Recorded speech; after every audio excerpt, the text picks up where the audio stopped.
This is Deborah Johnson for Women at Halftime, and I'm passionate about helping women use their untapped skills, resources, and talents to create their ideal work and lifestyle, making a difference in their second half. Well, hello, Deborah Johnson here with you today. It's great to be back. Another week of the Women at Halftime podcast. And what a subject we have for today. The impact of forgiving yourself first. And you might wonder, why are you approaching this? I'm not a psychologist. I don't deal with, counseling and all of that. But I really feel that those who have a problem with this, they're having a hard time going on, especially at the halftime of life, because there are so many things when you're thinking about at this point of life, okay, how do you want to live in the next 20 years, 10 years, 20 years, 30 years?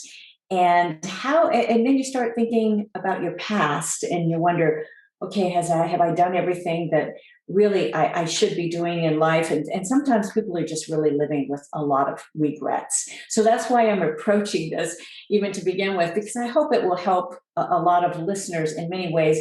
Either not help, maybe it won't help you, but maybe it will help someone that you are rubbing shoulders with as well. I want to make sure that you connect with me on social media, Deborah.Johnson. I'm on Facebook, of course, Instagram, all the others, but also get on my emailing list. I have an article that comes out every single week with the podcast episodes and our shows. And also, I have a new book coming out this fall. And so make sure that you're not missing any of those announcements with the pre-releases. I usually give extra little goodies when it goes along with those. And it's an allegory, a very fun book to write. And I think so many will get so much out of it and enjoy. So let's get to our subject here, the impact, because it will make an impact of forgiving yourself first. And so let's talk about really what forgiving yourself is first. Another word for forgiving yourself is showing compassion to yourself. And there's a lot of talk about showing compassion and grace to others with, pleas for money, pleas for help and time, but we don't practice really forgiving ourselves first. And if we don't do that, we have a lot less really to give to others, especially emotionally. And it can hold us back because, maybe those regrets or the anger that we hold. And I'll talk about some of those things that it may happen. I mean, the lack of forgiving yourself, it can result in that anger, in that burst of anger, the bitterness and the depression. And those might seem puzzling as they don't seem to be directly linked back to forgiveness. But with our society's focus on perfectionism and comparison to others, the act of self-forgiveness is one that I really feel needs addressed. Our runaway social media culture, it's magnified this need. Anybody listening to this, you know what I'm talking about if you're on social media at all. I know some who have just gotten off of social media because of this. And I'm going to talk about a couple principles here that hopefully will really, really help you. Either, again, will really help you in forgiving yourself or help others. And feel free to pass this episode along, pass the show along, or pass even the article along that accompanies with this. And I'll be talking about really some kind of basic principles. And number one, mistakes happen, and so accept it. That sounds like really harsh, but living up to expectations, whether realistically or unrealistic, they can be a factor in the act of not forgiving yourself. And here's a phrase: if I only had, you fill in the blank, practice more. If I only had showed up earlier. If I only had gotten that project done on time, if I only had seen that car in the other lane. Any phrase starting with if I only had is one that is living in the past. You fill in that blank. If I only had worked harder, I'd be at a different place at this point in my life. If I only had saved, I'd be whatever. So to live for today, you've got to let go of some of the if I only had of the past. And that's really that first step. Mistakes and mess ups, they just happen. Milk is spilled, projects aren't completed on time, accidents happen. I mean, it's a part of life and living. And I'm not really discounting serious accidents and tragedies, not at all. But beating ourselves up for continually not letting go to the past is really dangerous. And you might not even realize that you're doing it until you have this sudden burst of anger. And this is like, okay, so where did that come from? And you might not even be able to draw any sort of a line to that. But that is what happens many times. Is that we find that there's that relationship there, that it's revealing some sort of a deeper issue. So kind of take some time here, and I'll talk about some of those principles and how to do that. I want to give you a little story here, though, about Dobby the House Elf. Now, in the second Harry Potter book, I just happened to bring it here. I've been reading all of these because I'm writing an allegory. But this is The Chamber of Secrets by J.K. Rowling. These are brilliant books. But Dobby the House Elf, he's always having to punish himself for something. And this whole series is fantasy fiction.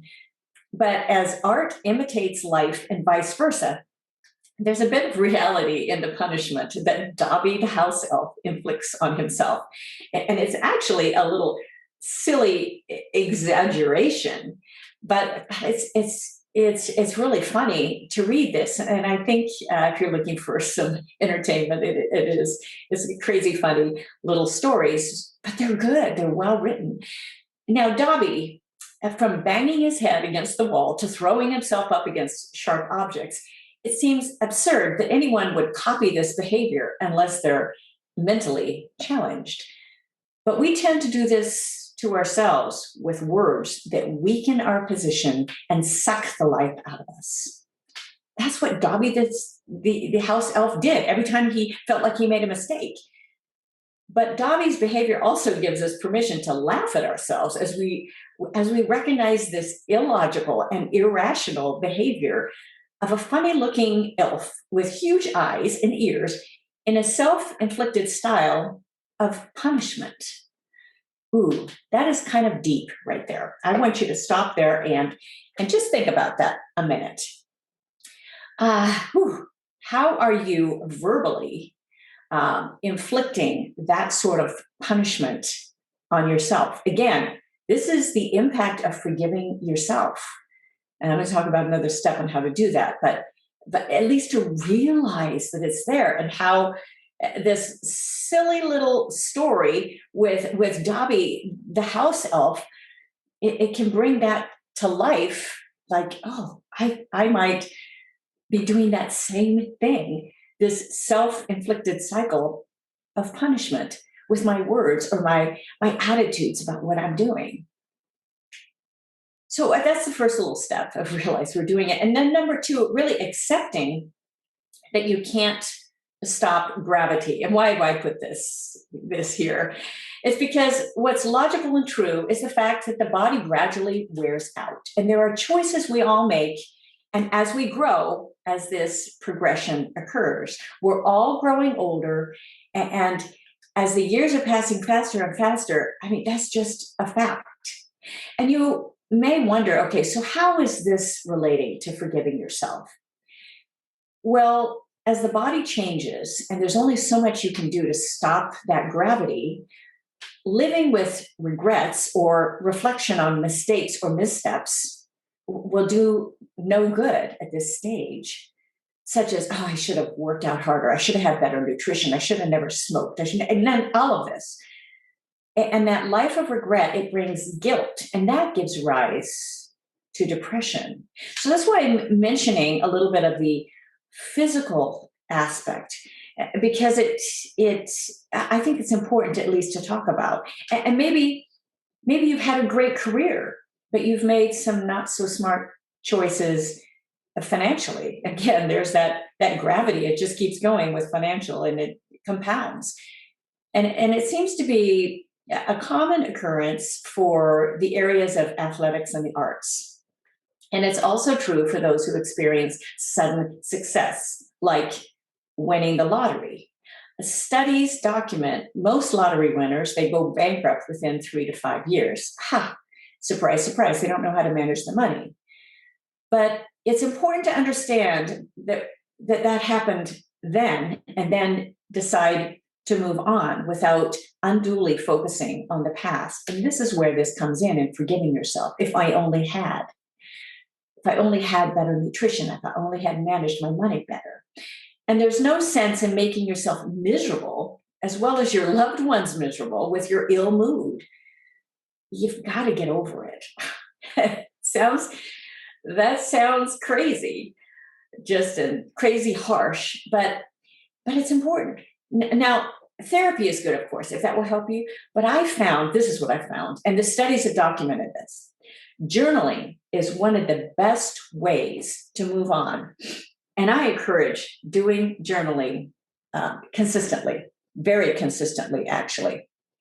And I have heard even from podcasters, from other speakers, from reading books and all of this, that this is really one of the keys to great getting over things, forgiveness, fleshing out thoughts, just a little. And I have a way that I'm able to do this, and that I emphasize in any of my programs, and I do just short little spurts. And I actually, if you are clicking in on the video on this, you will see what I'm holding up is my little journal. I've filled a number of these, but I suggest you try a 90-day challenge for writing, just a couple sentences every day. My entries are not long; they're very, very short, in fact, and but they're consistent. Write about anything you want; doesn't have to be deep, but write. And I believe there's healing power as your pen touches that page. That's really, really important to realize. You don't understand that right away, but you don't even have to keep everything you write. You can throw it away. I have thrown pages away when I'm angry and I need to write it out. Sometimes I write longer. You can throw it away. But it's very revealing, and it can be how do I say this? It can restore your mental health when you go back and read your thoughts. It's very healing in many, many ways. And journaling is also super helpful when you reach a plateau in life or business. It's a good way to express gratitude and thankfulness, and it helps you gain perspective. And I suggest that you start every entry, at least at first, with, I am thankful today for. That's a great way to begin or end the day. I am thankful today. Oh, can you think of anything? Think of something. I am thankful today for. That's a great habit to get into. I've talked about habits a lot as well. But now let's go to another principle. I am going to review all of these at the end, of course, and that we'll be able to come back to this. But I want to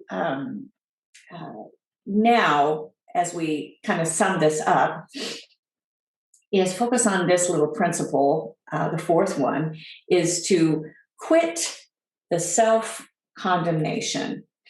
And I kind of like to bring back the illustration of cassette tapes right here. Now I should have brought one here so at least you can see it. But most of you listening to this or watching, they're now a retro item of nostalgia. You know where they are. And we used to play them over and over again. In fact, my first album, it also came out on cassette. I did several cassettes.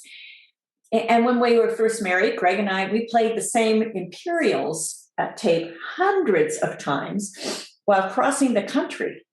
Just that I'm really, really surprised that tape did not totally wear out because we played it so many times. And that's when we were first married. He was playing professional ball and we were traveling. And we had memorized every single lyric of every single song. And in fact, some of our beginning Christmas tapes, we know exactly where the song ends at the end of one side and the other. It was just kind of that tape that went over and over again. But here's the principle I want to make. Some people play the same cassette tape over and over with their negative self-talk, and they've memorized it. The brain has a way, it's very powerful. It has a way of looping a particular phrase or a particular feeling endlessly. It's very similar to how a virus duplicates itself. Many know about viruses these days, and they duplicate themselves endlessly. It's one of the ways websites get hacked with a destructive virus. I went through this. It duplicates that destructive virus across your entire site. I wrote a book about this called Bad Code. And to stop that virus, you need to put protections in place, both virtually and mentally. And one of the ways to do this is to create new language that has the power to stop, or at least to slow down, the unhealthy self-talk. That talk that we say, oh, I wish, if only I had whatever. So here is where I come to that point of creating that new language. And for you to decide what you're going to use in your life to help break that habit of a destructive language, you can use that phrase, I'm thankful today for, at the start or end of a journal entry. It starts your mindset out with a good feeling of it's a healthy place. You're thinking of that positive. I'm thankful. Otherwise, that loop of complaining, it may keep running endlessly. And you have to be deliberate in changing that message of that loop because it's powerful. It will keep duplicating. Believe me, I know what it does in a computer virus, and I know what it does mentally. Now, this is not meant to ruin the end of the story for you. I was going to pick up my little Harry Potter book. If you're on video, you can see it. Great little graphics in here too. But in the end of the second book in the Harry Potter series, Dobby becomes a free elf. And it happens because Harry Potter, he throws in one of his dirty socks and he catches it. Now, this is the silly rule for freedom in a fantasy world. But think about this. Is there a dirty sock that you can catch to be freed from your own self-guilt and blame? It might be a figurative dirty sock of destructive language that you're using, that little virus that keeps going, if I only had time. You've got to be able to get beyond it. It's going to end up coming back, but you've got to be able to get beyond it with new language. And forgiving yourself is more than just catching a dirty sock, of course. But not forgiving yourself is as absurd as an elf punishing himself for something he's done or even about to do. That is very profound, in fact. So next time you start in on if I only had, or find yourself bursting with anger, think of that Dobby the Elf, big eyes, big ears. And he's free now. Actually, as it goes along, he's had a hard time with his freedom as well. I won't ruin that story for you as well, because he has to learn to deal with freedom. That'll be another episode. But it's a really important point of saying that you have the ability to have that freedom. And I want that for you. I want you to not be beating up on yourself with all of the self-talk that is so condemning. So let's review a couple things from today. I want to really go back and making sure that you're remembering this, because I think, these episodes and they go by so quickly. You're going, okay, what did she say? What did she say?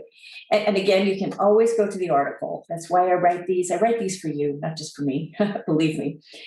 But what forgiving yourself means, of course, is showing that compassion. But number one is accepting mistakes, and they happen.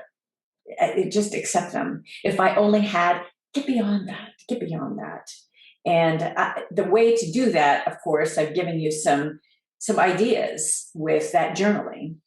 And number two, really, if you want to read about Dobby the Elf, go ahead and do that too. I think that'll reveal a little bit maybe of something that you're doing, and just have fun with that. But number two, realize you can't stop gravity. And gravity is like, you can't stop life from going on.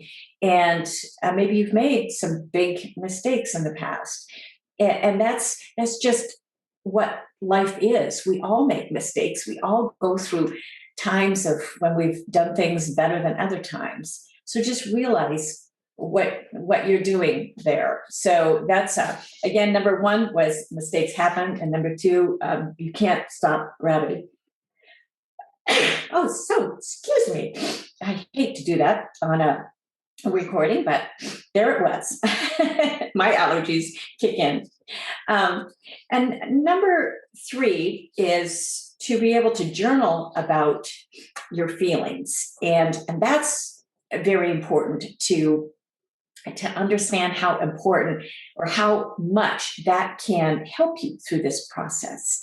And, that you have a way, even if you don't have a therapist or, and we don't know you have to be willing to do this though. You have to be willing to do the work. You got to be willing to put that pen on the page consistently. I talk about the 10-minute timer a lot. Set your timer, just get into the new habit. And number four is to start that new language. And just like Dobby the Elf kind of beats himself up by throwing himself against walls, we do the same thing with words. So be very, very careful about that and realize what you're doing. Just, being able to stop yourself. I did that again, and getting angry at yourself is a better way to deal with it. Journal out, and other people will love being around you a lot more too. You're not dealing with your own self-anger and you're upset. It just ends up, you end up not being able to give as much to others when you're dealing with all of that. So this is great being with you today. Now, next week, a real treat again. Greg and I are on together. We are on once a month. Greg is my husband of now, I will admit, over 40 years. And we've been together, met on a blind date. Here we are still, gone through a lot of our hills and valleys. But we're talking about the subject, which I really wanted to approach at this time. When is enough enough?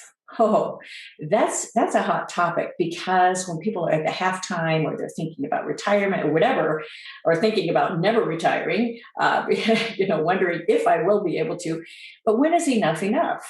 And Greg comes from, of course, a number of different fields, not only professional baseball, but finances. And we're going to be talking about some of the mindsets and some of the things we can put into place. And I think you'll really enjoy that. Please subscribe. We'd love to hear reviews as well. And also, these have been so much fun. I started out, I feel like I've grown through the process of even doing these shows and episodes. They've been a lot of fun for me. And now I'm putting them out, more of them on video as well. And that's also fun. It's kind of in my competency to be able to do some of those technical things, but I really love it. And I love to be as impactful for you to help move you ahead as possible. You can always find me at womenathalftime.com, goalsforyourlife.com, djworksmusic.com. Of course, I do keynote speaking as well, DeborahJohnsonSpeaker.com, but you can usually link to most of my sites anywhere on those links. So I will look forward to seeing you next time. Thank you again for joining me today. It's always a pleasure. And Deborah Johnson signing off. Thank you for joining us on Women at Halftime. Visit goalsforyourlife.com or womenathalftime.com for many more resources, downloads, and programs, or to get in touch with me. I'd love it if you leave me a review and tell your friends. So until next time, this is Deborah Johnson, signing off.